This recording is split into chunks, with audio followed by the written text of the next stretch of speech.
The dumpers and diggers are toiling again on the shores of the Kola Bay.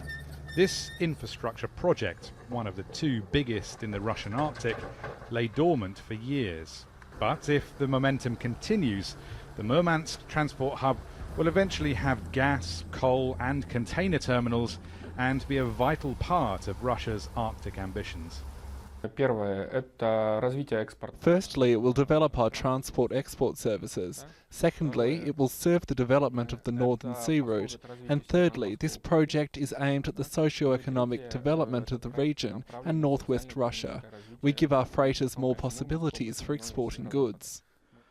Murmansk is a key port for ships using the Northern Sea route, a sea lane that skirts Russia's Arctic coastline, which Russia hopes will one day rival the Suez Canal for shipping between the Atlantic and Pacific Oceans. So Russia's investing in technology, like the new nuclear-powered icebreaker Arktika, to help keep traffic moving in the frozen waters of the high north. And, like other capitals, Moscow has its eye on the Arctic's rich and mostly untapped energy reserves. It's just presented the UN with a revised bid to expand its Arctic shelf territory. For the beginning, let's say that the competition is very high now in the Arctic. Every country today is trying to deliver their applications on shelf access to the UN Commission. Another thing is the decision of shelf access allows us to spread all our laws and rights in this region. So for any country, it is a very important goal.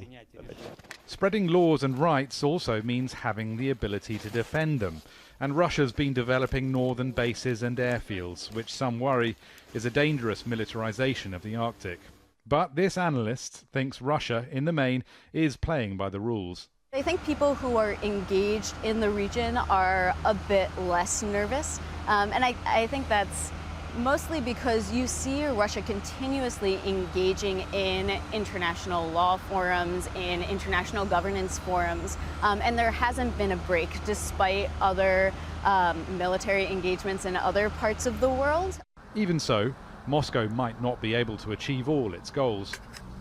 The problem with many of Russia's Arctic ambitions is that they are a bit of a gamble. What if Russia's money dries up and the Murmansk transport hub never gets finished? What if the industries that this is supposed to service pull out? What if the oil price stays low and the Northern Sea route never becomes competitive? What if the United Nations turns down Russia's bid for an expanded Arctic shelf? That's a lot of what ifs.